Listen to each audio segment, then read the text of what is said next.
Hello friends, maths Gajanan में आप सभी स्टूडेंट का एक बार फिर से स्वागत है। एसएससी सीजीएल 2023 के लिए हम प्रीवियस ईयर क्वेश्चन सोल्व कर रहे थे, जिसमें लास्ट क्लास में हमने 6 दिसंबर 2022 को जो शिफ्ट 2 का पेपर हुआ था वो हमने सोल्व किया था बिल्कुल एग्जाम अप्रोच से। आज की क्लास में हम स्टार्ट करेंगे शिफ्ट 3 का पेपर। जितने भी सवाल हैं 25 के 25 सवाल हम बिल्कुल एग्जाम अप्रोच से सोल्व करेंगे। कैसे आपको एग्जाम में सोल्व करना है, कैसे अपना टाइम बचाना, वो सारी तरीके यहाँ पे आपको सीखने को मिलेगा। स्टार्ट करते हैं। देखो, पहला क्वेश्चन आपको बोला है 10 मीटर त्रिज्या और केंद्र 90 डिग्री आपको दे रखा है, इसका आपको बताना है सेक्टर का एरिया। तो देखो, ये सवाल है ना, ये बहुत बार पूछा गया है और आने वाले एग्जाम में भी पूछा जा सकता है इस टाइप का। यहाँ पे आपको बस एंगल अलग दे रखा होगा। जैसे पहले शिफ्ट हो चुकी है उसमें एक बार तो 30 डिग्री का पूछा गया था, एक बार 60 डिग्री का पूछा गया था। तो आपको एरिया यहाँ पे याद नहीं करना, आपको डायरेक्ट निकालना आना चाहिए। कैसे? देखो, पाई आर स्क्वायर होता है ना, ये टोटल 360 डिग्री का होता है एरिया। तो हमें जिसका एंगल निकालना है, जिस डिग्री का निकालना है उसका निकाल दो यहाँ से मल्टीप्लाई करके। तो यहाँ से 90 डिग्री का पूछा है तो 90 डिग्री से गुना कर देंगे तो ये हमारे पास एरिया आ जाता है। तो पाई आर स्क्वायर डिवाइडेड बाई 4 क्या आ जाएगा, इसका सेक्टर का एरिया आ जाएगा। बस यहाँ से पुट कर दो। देखो, 10 पुट करेंगे तो 100 बनेगा, 100 को 4 से डिवाइड करेंगे तो 25 बनेगा। 25 पाई आपके पास आंसर आ गया। देखो 25 है, यहाँ पे पॉइंट में करना है तो पाई की वैल्यू पुट कर दो आप 3.14। सोल्व कर देंगे। यहाँ तो 75 तो 1 बनेगा और यहाँ से 25 यानी 2.51 बनेगा और यहाँ से 25 तो 75 और 100 यानी एक और बचेगा। कितना हो गया? 78.5 आ गया क्या इसका आंसर? तो ये बन जाएगा इसका। नेक्स्ट सवाल देखो, यहाँ से सर्किल का दे रखा है। यहाँ पे आपको देखो एक रिलेशन पता होना चाहिए कि जब भी इस तरीके से दे रखा होगा ना, तो यहाँ पे एक रिलेशन होता है कि P A into P B is equal to P C into P D. ये रिलेशन हमेशा याद रखना, बहुत इंपॉर्टेंट है। यहाँ पे सब कुछ आपको दे रखा होगा, एक चीज़ आपसे पूछा होगा। जैसे यहाँ पे ए बी आपको दे रखा है, टोटल 20 है, जिसमें से पी बी है वो 12 है, तो यानी ये लेंथ 12 है, तो बाकी की बची हुई कितनी होगी? 8 होगी क्या?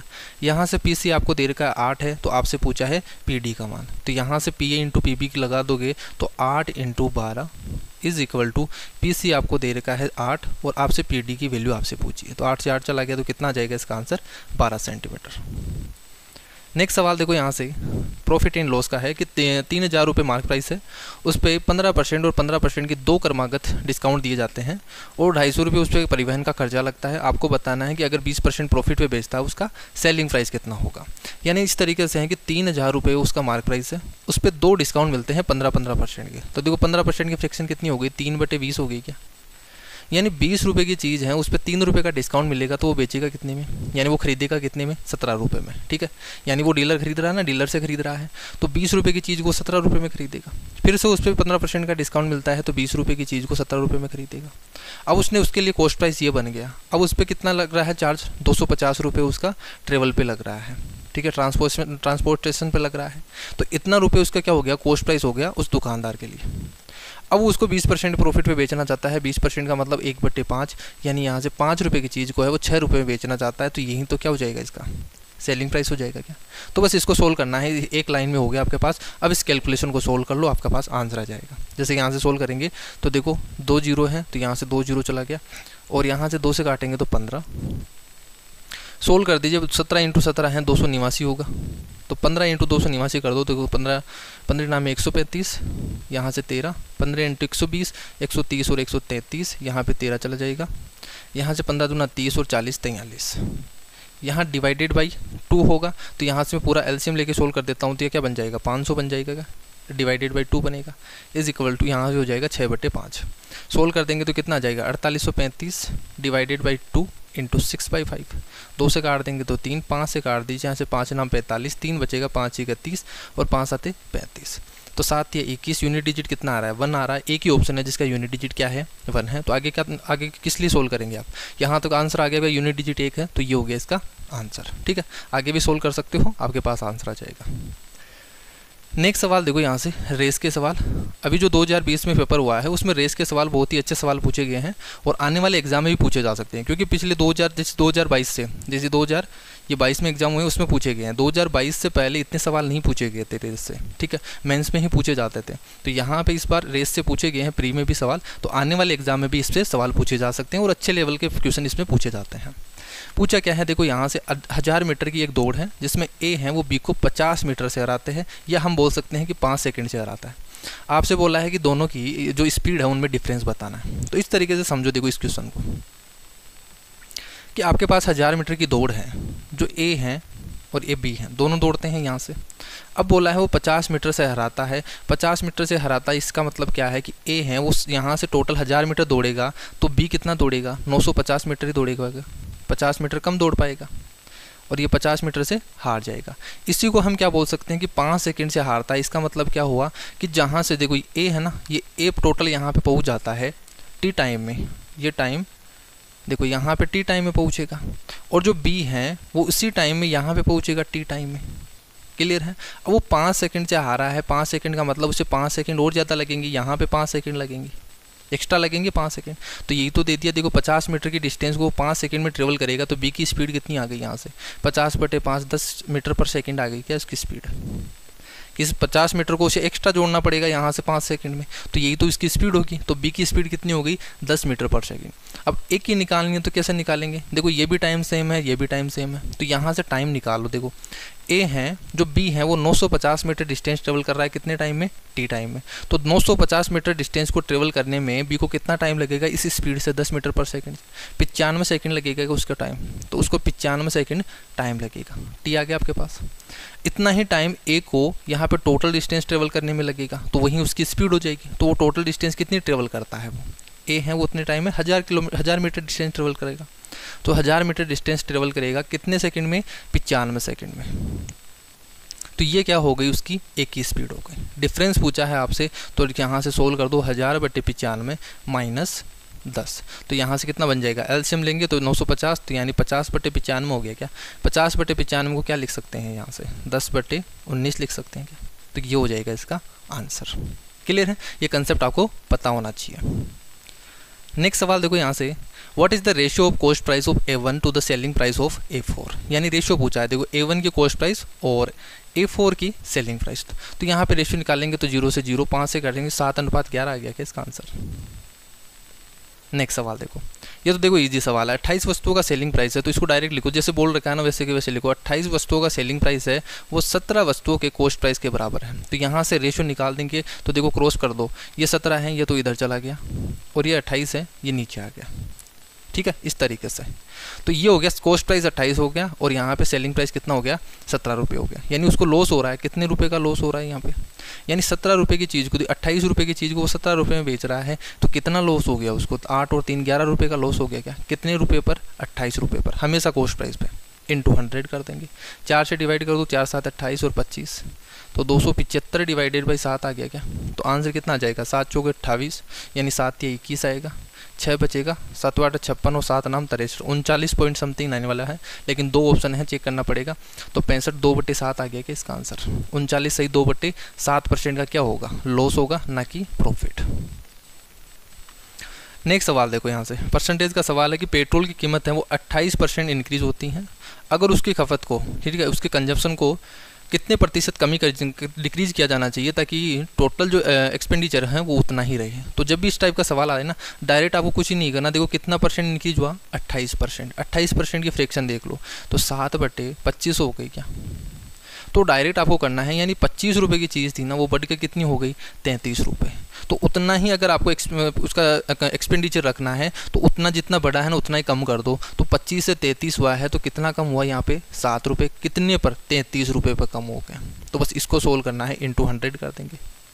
क्लियर है, इसको सोल्व कर दो। देखो यहाँ से, देखो यहाँ से 22 होगा ना, 25 और 7 32 होगा यहाँ से, तो कितना हो जाएगा यहाँ से 32। 25 से 32 हो गया, तो कितना कम हो गया यहाँ से 7 रुपये कम हो गया, और कितने पर 32 रुपये पर। इंटू 100 करेंगे, 700/32, 4 से डिवाइड कर दीजिए, 4 × 32 और 25, तो 175 डिवाइडेड बाई 8 आ गया क्या। सोल्व करेंगे तो कितना आ जाएगा, 8 दूनी 16 और 1 8, और यहाँ से 2 7, 7/8 हो गया। 7/8 का मतलब 87 पॉइंट समथिंग आने वाला है, यानी 21.88% हो गया।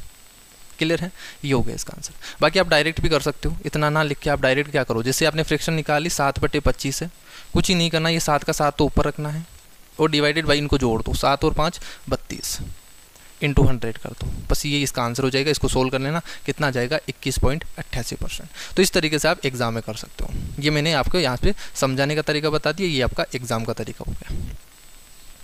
नेक्स्ट सवाल देखो यहाँ से, सिंपल इंटरेस्ट का है, लास्ट शिफ्ट में भी आया था इस टाइप का सवाल कि 3 साल में इतना अमाउंट हो जाता है, 4 साल में इतना अमाउंट। तो यहाँ पे टाइम के बीच में डिफरेंस कितना है, 1 साल का, यानी 1 साल का ब्याज होगा वो कितना होगा, इनका डिफरेंस निकालेंगे तो कितना आ जाएगा, देखो 3 और 33 और 3 33 और 6 39, तो 39 रुपये का ब्याज होगा 1 साल का। अब 3 साल का आपको अमाउंट दे रखा है, तो 3 साल का ब्याज कितना हो जाएगा यहाँ से मुझे बताओ, 3 साल का ब्याज निकाल देंगे यहाँ से, 4 या 12 120 में से 3 घटा दीजिए, 117 रुपये। तो 117 रुपये ब्याज है।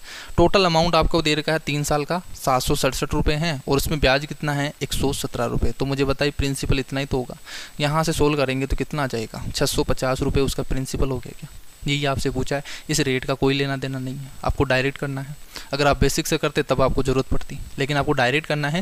देखो कितना डिफरेंस है टाइम में, इतना, और अमाउंट में कितना डिफरेंस है 39 का। तो ये 1 साल का ब्याज हो गया, 1 साल का ब्याज हो गया, तो यहाँ से 3 साल का ब्याज निकाल देंगे। ये अमाउंट दे रखा, अमाउंट में से ब्याज निकालेंगे तो क्या बचेगा, प्रिंसिपल बचेगा। ठीक है, लास्ट क्लास में भी मैंने ये सब कुछ आपको चीज़ें समझाई थी कि क्यों करते हैं अपन, ये माइनस भी क्यों करते हैं, वो चीज़ें मैंने समझाई थी। तो अगर कोई नया स्टूडेंट है वो पहले वाली वीडियोज़ देख लो। नेक्स्ट सवाल देखो, how much percent more is spent on cricket than one tennis. Tennis से आपको बताना है कितना परसेंट। देखो टेनिस तो 54 डिग्री है और क्रिकेट 72 डिग्री है, तो 18 या 54 और 18 चौक 72, 3 अनुपात 4 हो गया, यानी 1/3, 1/3 का मतलब 33 से 1/3। ठीक है, तो ये 33.33% आ जाएगा। तो आपको इसी तरीके से आपको एग्जाम में करना होगा, आपको ज़्यादा लिखना नहीं है, आपको डायरेक्ट माइंड में करना। 54 है, 72 है, रेशियो निकाल लिया, 3 अनुपात 4 कितना हो गया, 3 अनुपात 4 का मतलब 1/3, 1/3 का मतलब 33 से 1/3। ये तो देखो इजी सवाल है, जहाँ पे भी 90 डिग्री बन रहा है, 2 का सम 90 डिग्री बन रहा है, उनको काट दो। 13 और 77 बन गया 90, 63 और 27 27 90 बन गया, 45 बच गया। इसका मान कितना होता है, 1 होता है। ये हो गया आंसर। नेक्स्ट सवाल देखो, 8 क्रमागत विषम संख्याओं को, देखो अच्छा सवाल है। 8 क्रमागत संख्याओं का आपको कॉन्जुगेटिव ओड नंबर दे रखे जिनका एवरेज है वो 48 है। 5वीं और 7वीं संख्या का योग आपको बताना है। देखो मैं पहली संख्या अक्स मान लेता हूँ कि पहली संख्या क्या है, अक्स है। दूसरी क्या होगी, x + 2 होगी। तीसरी क्या होगी, x + 3 होगी। चौथी संख्या क्या होगी, x + 4 होगी। और इसी तरीके से जो 8वीं संख्या होगी वो मुझे बताइए यहाँ से कितनी होगी। ये एक तो हो गया, बाकी के 7 संख्या ही होगी, यानी 14 हो गया कि यहाँ x + 14 होगा का। क्लियर है, तो ये संख्या ये होगी टोटल 8। इनका एवरेज आपको 48 दे रखा है, तो यानी इनका सम है ना, इनका सम कितना होगा, 48 × 8 होगा क्या, ये होगा। सम निकाल दीजिए, यहाँ से कितना होगा, 8x + 2 4, यहाँ से 2 4 6, इस तरीके से ये 4 बनेगा, 2 4 6 8 इस तरीके से बनेगा। तो यहाँ से तुम्हें 2 कॉमन ले लूँ तो 1 2 3 4 7 तक बनेगा, 1 से लेके 7 तक। इसका सम क्या होता है, n + 1 / 2 करोगे तो 7, 7 + 1 8 / 2 करोगे तो 1 कट गया। ये इनका सम आ गया टोटल। ये आपको कितना दे रखा है, 48 × 8 दे रखा है। क्लियर है, देखो सभी में 8 कॉमन रहा है, तो 8 तो कट गया यहाँ से। अक्स की वैल्यू कितनी आ गई, यहाँ से 7 घटा दोगे 41, यानी जो पहली संख्या है वो 41 है। दूसरी वाली संख्या क्या होगी, 43 होगी। तीसरी वाली संख्या 45 होगी, और चौथी वाली संख्या 47 होगी। 5वीं संख्या है वो 49 होगी, और 6वीं संख्या है वो 51 होगी। और इस तरीके से ये होती रहेगी। आपसे पूछा क्या है, 5वीं और 7वीं संख्या पूछा है ना, तो देखो 1 2 3 4 5, ये तो 5वीं संख्या होगी और ये 7वीं संख्या होगी। जोड़ दो, यहाँ से कितना हो गया, 102 हो गया क्या इसका आंसर, तो ये आ जाएगा इसका आंसर। ठीक है, नेक्स्ट सवाल देखो, त्रिभुज का आपको दे रखा है, तो यानी पहले तो इसको फ्रैक्शन को हटा दो। देखो सबसे पहले इनका एलसीएम से गुना कर दो, तो कितना आ जाएगा, यहाँ से 30 से गुना कर दो सबको, तो 10 6 और यहाँ से 5, ये आ गया रेशियो। अब इसका परिमाप आपको दे रखा है, यानी 10 × 16 और 5 21, तो 21 यूनिट की वैल्यू आपको दे रखी है। 1 यूनिट की वैल्यू निकालो, 21 की यूनिट की वैल्यू 147 है, तो 7 आ गई 1 यूनिट की वैल्यू। 21 की वैल्यू इतनी है तो 1 यूनिट की वैल्यू 7। सबसे छोटी साइड पूछिए, सबसे छोटी क्या है, 5 है, तो 5 यूनिट की वैल्यू कितनी हो जाएगी, 35। ये हो गया आंसर। तो ये 5-5 सेकंड के सवाल है। इस टाइप के सवालों को तो आपको ज़्यादा बेसिक से नहीं करना आपको, ठीक है। जैसे देखा, यहाँ से जितनी ज़रूरत है उतना ही लिखो और डायरेक्ट सोल्व करो, आंसर करो। नेक्स्ट सवाल देखो, sin a + cos a आपको दे रखा है, 1 - sin a cos a दे रखा है। क्या यहाँ से 1 को मैं क्या लिख सकता हूँ, sin² + cos² लिख सकता हूँ क्या, ये भी तो 1 ही होता है।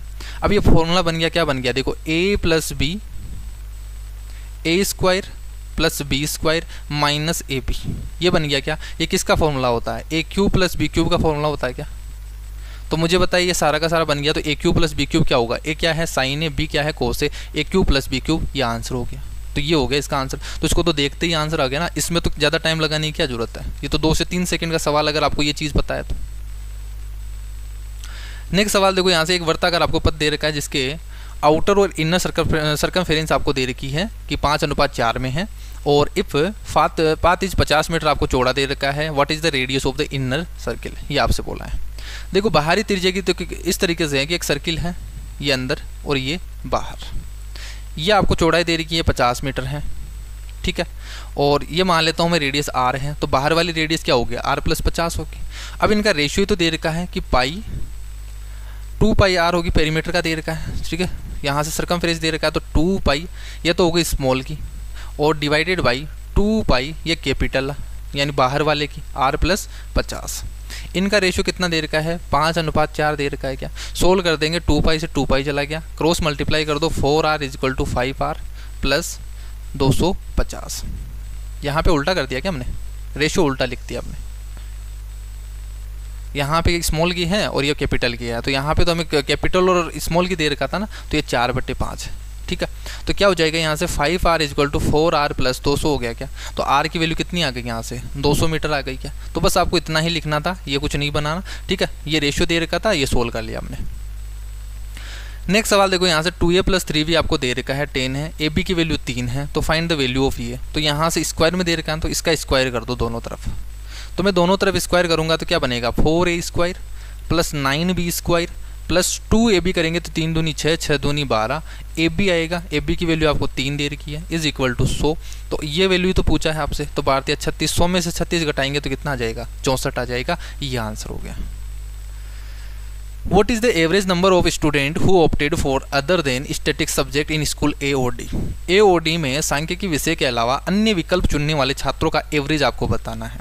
देखो school A B C D आपको दे रखी है, इनमें इनरोल होने वाले स्टूडेंट आपको दे रखे हैं, और जो स्टैटिक्स आपको ऑप्टेड किए हैं उतना परसेंट आपको दे रखा है कि 20% स्टैटिक्स चूज किए हैं, ये 18% चूज किए हैं। तो आपसे पूछा है कि A और D में वो स्टूडेंट बताओ, उनका एवरेज बताओ जो स्टैटिक्स चूज नहीं किए हैं, इसके अलावा दूसरा ऑप्शन चूज किया है। तो देखो ए में 20% लोगों ने क्या किया, स्टैटिक्स चूज किया, तो 450 का 20% तो कितना हो गया, 90 हो गया क्या, यानी 90 स्टूडेंटों ने चूज किया है। तो बाकी का जो अन्य विकल्प चूज करने वाले स्टूडेंट कितने हो गए, 450 माइनस 90 करेंगे तो कितना होगा, यहाँ से 360 होगा क्या। इसी तरीके से डी में देखो 15% है, 400 का 15%, 15 चौक 60, तो 60 स्टूडेंट क्या हैं जो स्टैटिक्स चूज करते हैं, तो बाकी के बचे हुए क्या करेंगे, फिर अन्य विकल्प चूज करेंगे। तो यहाँ से कितने बच गए, 340 हो गया क्या। इसी का तो एवरेज पूछा है, तो देखो मैं 340 से ये कितना ज़्यादा है, 20 ज़्यादा है ना, तो 20 को और दोनों में बांट दो, 350, ये हो गया इसका आंसर। तो मैं जोड़ के सोल्व नहीं करूँगा, डायरेक्ट करूँगा नहीं, आपसे 340 है तो मैं 340 ही मान लूँगा, ठीक है 340 है। अब ये 340 से कितना ज़्यादा है, 20 ज़्यादा है ना, तो 20 रुपये ज़्यादा है, तो दोनों में 10-10 रुपये और बांट दूंगा, तो बराबर करना है आपको। तो ये क्या हो जाएगा, 350 हो जाएगा। या आप इस तरीके से भी देख लो, 340 है या 360 है, तो बीच वाली संख्या क्या होगी, 350 ही तो होगी, तो वो हो गया इसका एवरेज। तो इस टाइप से आपको टाइम बचाना होगा, जो भी तरीका लगाओ आप बेस्ट तरीका लगाओ, तभी आपका टाइम बचेगा। अब आप यहाँ पे एग्जाम में करने बैठ गए, यहाँ से 340 और फिर इसको जोड़ दोगे, फिर 6 4 10 5 3 3 6 7 डिवाइडेड बाई 2 करोगे, फिर 350 करोगे, अरे इतना करने की जरूरत ही नहीं है, इतना तो क्वेश्चन ही नहीं है करने का, ठीक है। आप जितनी कैलकुलेशन कर रहे हो उतना तो टाइम यहाँ पे क्वेश्चन में नहीं लग रहा सोल्व करने में, तो फिर क्यों लगाना इतनी कैलकुलेशन। जितनी कम कर सकते हो कैलकुलेशन उतने कम करना, तभी आपका टाइम बचेगा एग्जाम में। 4x - 7, देखो ये तो फिर से वापस वही सवाल आ गया आपके पास, दोनों तरफ स्क्वायर करेंगे तो कितना बन जाएगा, 16x स्क्वायर है, यानी समथिंग। देखो अब इतना कुछ नहीं निकलना आपको, ये निकालना है ना, तो ये तो निकालना, ये तो एक्स्ट्रा आएगा ही, और आएगा क्या यहाँ से -2xy 2ab करेंगे तो 7 चौक 28 इंटू xy और आएगा, xy की वैल्यू कितनी है 8 है, और 11 का स्क्वायर 121, तो ये प्लस में जाएगा उधर चला जाएगा। सोल्व कर देंगे, 8 दूनी 16, 16 इंटू 28 करना है, 16 जगह 64, तो कितना हो जाएगा, देखो यहाँ से 8 दूनी 16, 16 पंजे 80, 16 छिका 96, 16 इंटू 128, तो यहाँ से 12 चला जाएगा, 16 दूना 32 और 34 44, जोड़ दीजिए 8 और 9, 4 2 6, और यहाँ से 4 और 5, तो कितना आ जाएगा इसका आंसर 569। क्लियर है, सेम सवाल था, एक ही टाइप का 2 सवाल यहाँ से दे दिया। वह सबसे छोटी पूर्ण वर्ग संख्या बताइए, देखो परफेक्ट स्क्वायर नंबर बताना है, जो क्या हो 16, 18 और 36 से क्या हो पूर्णतः डिविजिबल हो, तो यानी इसका एलसीएम पूछा है क्या आपसे, ठीक है। मैं देखो यहाँ से एलसीएम निकालता हूँ, कैसे, सबसे बड़ी संख्या, देखो ये तरीका आपको पता होना चाहिए एलसीएम निकालने का, वो तरीका नहीं लगाना बचपन वाले कि आप ऐसे कर रहे हो, डायरेक्ट करो। यहाँ से 36 है ना, सबसे बड़ी संख्या लिख लो आप, यहाँ से 36 है, या 36 को फैक्टर में लिख दो, आप कोई सा भी कर सकते हो, 6 × 6 कर दो, 9 × 6 कर दो, कुछ भी 9 × 4 कर दो, कुछ भी कर सकते हो, आपकी जो मर्जी हो। जैसे मैंने 9 × 4 कर दिया, 9 चौक 36। अब इस संख्या को ऐसा बनाना है जो तीनों संख्या से क्या हो, डिविजिबल हो। तो देखो 36 से तो डिवाइड हो गई है क्योंकि हमने 36 ही लिया है। 18 से डिवाइड करना है तो 18 से डिवाइड हो जाएगा क्योंकि 36 है वो 18 से भी डिविजिबल हो गया, तो एक्स्ट्रा तो लिखना नहीं है। जैसे 16 से डिवाइड करना है तो 4 तो हमारे पास है, 4 और लिख दो तो ये 16 से भी डिवाइड हो जाएगा। तो यही क्या हो गया, इसका एलसीएम हो गया। क्या क्लियर है? 16 × 9 कितना हो गया, 144, जो कि क्या है, एक परफेक्ट स्क्वायर नंबर है, यानी ये इसका आंसर हो जाएगा।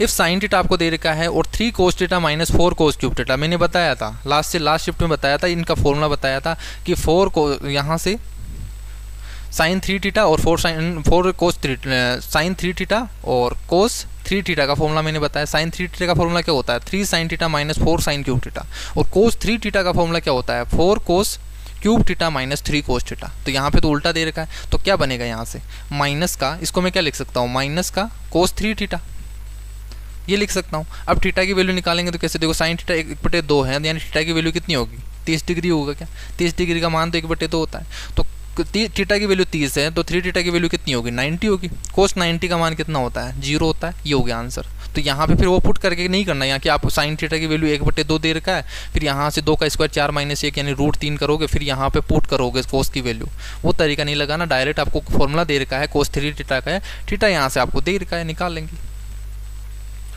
देखो क्वेश्चन को करने के बहुत सारे तरीके होते हैं, अब आप पे डिपेंड करता है कि आप उसको कैलकुलेटिव बनाते हो या इजी बनाते हो। आपको एग्जाम में इजी बनाना है तभी आपका एग्जाम है वो क्लियर हो पाएगा। अगर आप इसी क्वेश्चन को कॉम्प्लिकेटेड बना दोगे तो आपके क्वेश्चन भी सोल्व नहीं हो पाएंगे, वो 25 के 25 सवाल, ठीक है, क्योंकि टाइम की कमी पड़ जाएगी। फिर एसएससी में अगर आप तैयारी कर रहे हो तो एसएससी में आपको सबको बताया है कि टाइम की वैल्यू है वहाँ पर। अगर आप टाइम मैनेज कर पाते हो तो आपका पेपर अच्छा होगा, क्योंकि आता तो सभी को है, सभी को ये सब कंसेप्ट पता है। देखो मीन प्रोपोर्शनल है, सबको पता है कि मीन प्रोपोर्शनल क्या होता है, इसको गुना कर देंगे। अब सभी इनको गुना करके पूरा का पूरा सोल्व कर रहे हैं, और एक स्टूडेंट है उनको फॉर्मूला पता है, a³ + b³ है, ऊपर बनेगा a + b, ये कट जाएगा नीचे a² प्लस बाकी का जो है a² - b² है, a - b से तो a - b कट जाएगा और एक बच जाएगा a + b, a + b का होल स्क्वायर बन गया। क्या इसका रूट करना है तो a + b, ये हो गया इसका आंसर।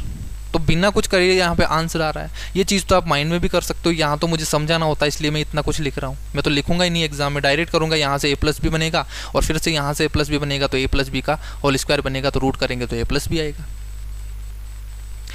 43 और 481 के बीच में 9 से विभाज्य वाली संख्या कौन बतानी है। तो देखो यहाँ से 9 × 5 = 45, यानी 5 बार जाएगा कि जो 45 आएगी, यहाँ से वो संख्या होगी। यहाँ से 9 से डिवाइड करेंगे तो कितनी आएगा, 9 × 5 = 45, और यहाँ से 3 बचेगा, 9 × 3 = 27, यानी जो संख्या बीच वाली होगी वो कितनी होगी, 5 से लेकर 53 तक होगी। इनके बीच में कितनी संख्या, ये टोटल कितनी संख्या होगी, 53 - 5 यानी 48 + 1 49। तो ये टोटल कितनी संख्या होगी, 49। मैंने बताया था यहाँ पे क्यों करते हैं अपन, यहाँ पे 53 - 5 करेंगे तो वो तो कितना आएगा, 48 आएगा। तो आप तो बोलोगे सर 48 आंसर आना चाहिए, फिर 49 क्यों हुआ।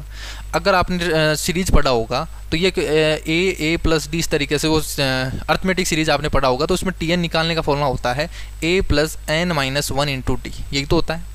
लास्ट पद आपको पता है 53 है, पहला पद आपको 5 है, n की वैल्यू आपको निकालनी है -1, d आपको पता है कि यहाँ पे कितना है, 1 है।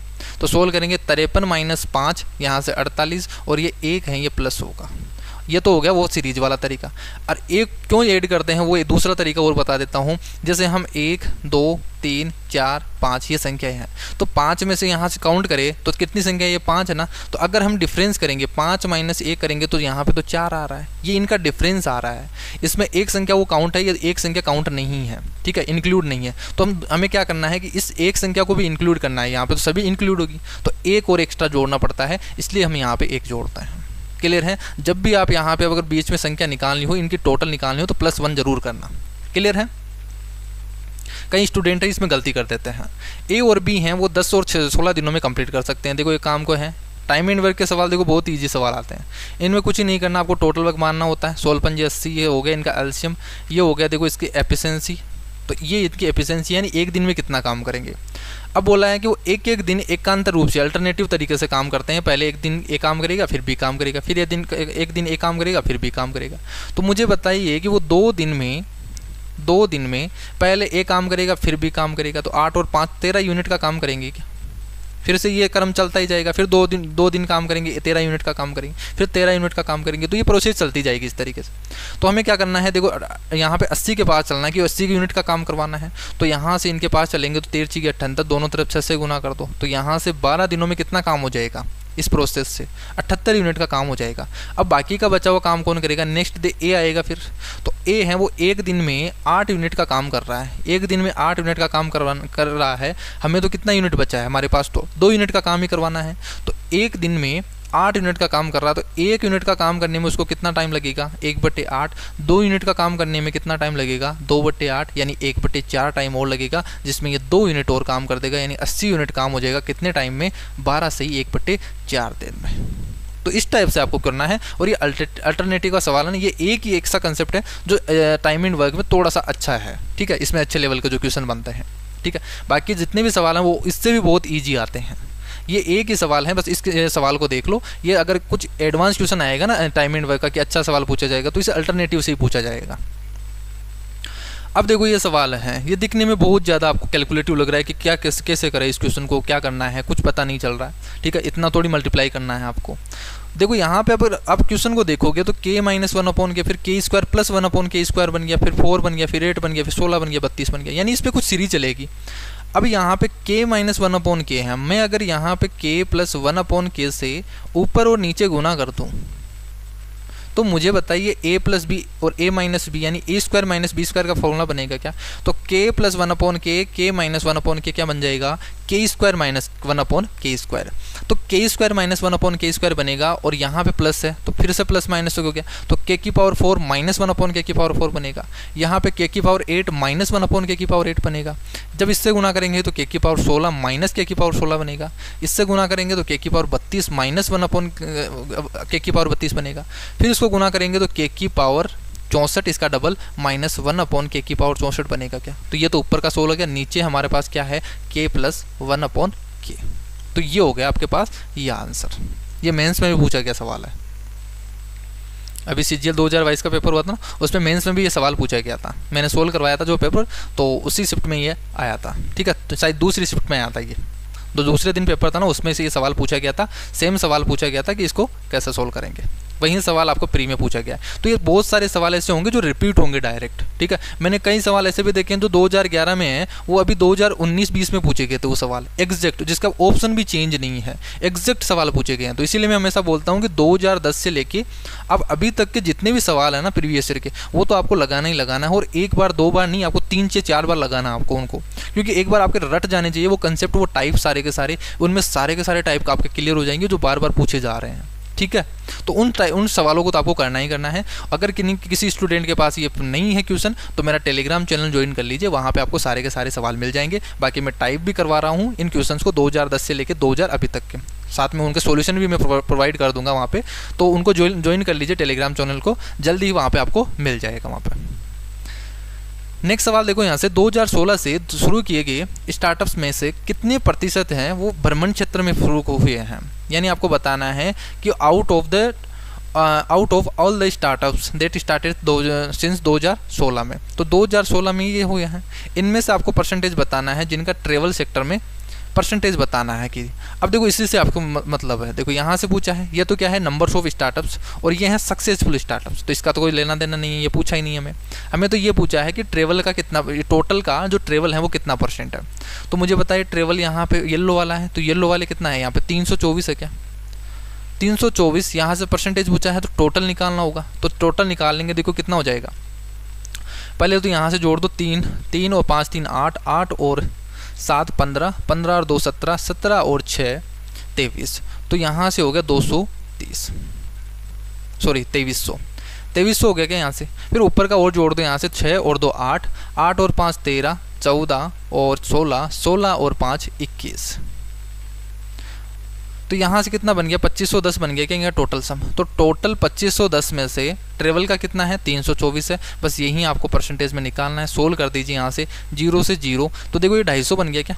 तो यहाँ से मैं इसको क्या मान लेता हूँ 250 है, तो ये 0 से 0 और कट गया। अब 25 से ही डिवाइड करना है, तो 25 से डिवाइड करना है तो कितना बनेगा यहाँ से, यानी इसको क्या कर दो आप 4 से डिवाइड कर दो, 4 चौक 16 1 4 दूनी 8 और 1 9 4 3 12, तो यहाँ से क्या बन जाएगा ये 12.96 बन गया क्या।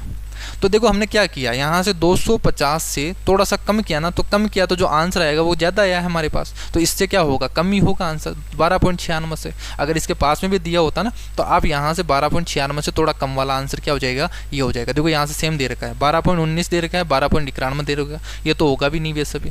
अब 12.91 और 12.19 में कौन सा होगा, फिर 12.91 होगा, क्योंकि उससे थोड़ा सा कम होगा 96 से। अब इतना तो डिफरेंस नहीं आ पाएगा, तो आपको इस टाइप से सोल्व करना है। अगर कैलकुलेशन ज़्यादा हार्ड होती है तो फिर अप्रोक्सीमेशन में कर लिया करो आप। लास्ट सवाल देखो आज की क्लास का, यदि किसी गोले का आयतन आपको दे रखा है और आपसे पूछा है इसका सरफेस एरिया क्या होगा। सरफेस एरिया क्या होता है 4πr², वॉल्यूम क्या होता है 4/3 πr³। ये आपको दे रखा है 9 × 27, 27 और 2 29, 7 × 21 23, 2 3 और 2 5, तो 539 डिवाइडेड बाई 3 आ गया क्या, 3 से 3 कट गया। सोल्व कर दो यहाँ से, देखो आर की वैल्यू निकालनी है, तो आर की वैल्यू निकालेंगे तो क्या करेंगे, यहाँ से 539 डिवाइडेड बाई 4 तो आएगा, और यहाँ से पाई की वैल्यू और पुट कर दो 22/7। तो सोल्व करेंगे यहाँ से, देखो यहाँ से ये तो किससे कटेगा, 11 से कटना चाहिए फिर तो। अगर यहाँ पे क्यूब रूट बनेगा ना तो यहाँ से परफेक्ट क्यूब रूट बनना चाहिए। फिर 11 से डिवाइड करेंगे तो 11 चौक 44, और यहाँ से 6 3 9 11 9 99। तो ये क्या बन गया, देखो 7 का क्यूब और नीचे 8 बन गया, यानी 7/2 आ गई कि इसकी रेडियस, अगर इसका क्यूब रूट करेंगे तो ये रेडियस आ गई। अब देखो यहाँ से ये चीज़ इंटरेस्टिंग है, ये मैंने कई बार बताई है कि आपको वो टेबल बताइए कि अगर कोई रेगुलर स्टूडेंट उसको तो पता है वो टेबल, कि अगर रेडियस देखो r = 7 होती है तो मुझे बताओ उसका एरिया कितना होता है, 154 होता है क्या। यहाँ से 7/2 हैं तो 7/2 हैं, 7/2 का मतलब 7/2 का स्क्वायर करोगे तो कितना बनेगा, यहाँ से ये जो 4 बनेगा ये 4 से कट जाएगा, ये पाई × 7 का स्क्वायर तो बनेगा, तो इसका वैल्यू क्या होती है 154 ही तो होती है। ये हो गया इसका आंसर। तो जिसको ये चीज़ याद है ना वो तो इतना कुछ करेगा ही नहीं, इसको जैसे 7/2 आ गया ना वो डायरेक्ट ही पता कर देगा कि यहाँ से 4π² की वैल्यू क्या होगी, 154 होगी। और जिसको पता नहीं है वो क्या करेगा, 4 × 22/7 × 7/2 × 7/2 इसको करने के लिए बैठेगा और यहाँ से सोल्व करके ये 154 मीटर स्क्वायर निकालेगा। अब यहाँ पे एक स्टूडेंट ने तो जैसे मान लीजिए यहाँ पे 10 सेकंड लगा दी इसी क्वेश्चन को सोल्व करने में, यहाँ कैलकुलेशन करने में, और एक स्टूडेंट है यहाँ पे सोल्व किया और उसने डायरेक्ट यहाँ पे आंसर टिक कर दिया। अब मुझे बताइए किसका टाइम कम लगेगा, इसी को कम टाइम लगेगा, तो यही क्वेश्चन ज़्यादा अटेम्प्ट कर पाएगा क्वेश्चन, क्योंकि 25 सवाल हैं, 25 सवालों को आपको जैसे मान लीजिए 15 से 20 मिनट ही मिलेंगे, इतना ही है, क्योंकि और भी सेक्शन आपको करना होता है। तो अगर उन एक सेक्शन को करना है टाइम पे तो इसमें 15 से 20 मिनट में करना ही होगा इस सवालों को। अगर इसी में आप 30 मिनट या 35 मिनट लगा दोगे तो फिर आपकी इंग्लिश और जीके वो सेक्शन वो छूट जाएगा, क्योंकि रीजनिंग के सवाल भी हैं, आजकल रीजनिंग के सवाल हैं अच्छे आने लग गए हैं, तो उसमें पता ही नहीं चलता कि कैसे फाइंड करें वो संख्या। तो इसमें कम टाइम लगाओ मैथ में, और रीजनिंग में थोड़ा सा टाइम ज़्यादा लगा दो, तो फिर आपके जो एवरेज होगा ना टोटल नंबर्स का वो ज़्यादा आएगा। ठीक है, क्योंकि मैथ्स में क्वेश्चन जो है वो थोड़े से इजी बन गया, क्योंकि बार बार हम प्रैक्टिस करते हैं तो इजी बन जाते हैं। लेकिन रीजनिंग में हमें पता नहीं है कि कौन से टाइप आ रहे हैं, उसमें तो अलग ही बनता है हमेशा क्वेश्चन, तो हमें फाइंड करना होता है वो संख्या, तो उसमें फाइंड नहीं कर पाते, उसमें टाइम चाहिए हम आपको। उसमें ये नहीं होता कि आप उससे 5 से 6 सेकंड में उस क्वेश्चन को सोल्व कर देते हो। अगर नहीं आएगा तो वो नहीं आएगा, उसमें टाइम देना ही पड़ेगा, तभी आएगा वो क्वेश्चन। क्लियर है, तो इस टाइप से आपको पूरा का पूरा मैनेज करना है एग्जाम में। देखो सारे के सारे रीजनिंग भी होता है आपके पास, मैथ भी होता है, इंग्लिश भी होता है और जीके भी होता है। क्लियर है, इन सारे सवालों को जैसे मान लीजिए 100 सवाल है तो 100 सवालों को आपको 60 मिनट में ही करना होता है। आपके पास टाइम नहीं है आपकी, आप 100 क्वेश्चन करने में भी आपको 100 मिनट मिल रहे हैं, 60 मिनट ही मिल रहे हैं, और इस 60 मिनट में ही सोल्व करना है, जिसमें रीजनिंग भी आ गई, मैथ भी आ गई, इंग्लिश भी आ गई और जीके भी आ गई। और ये दो पार्ट तो आपके क्या हो गए, कैलकुलेशन वाले पार्ट हो गए, इनमें तो सोल्व करना ही पड़ेगा।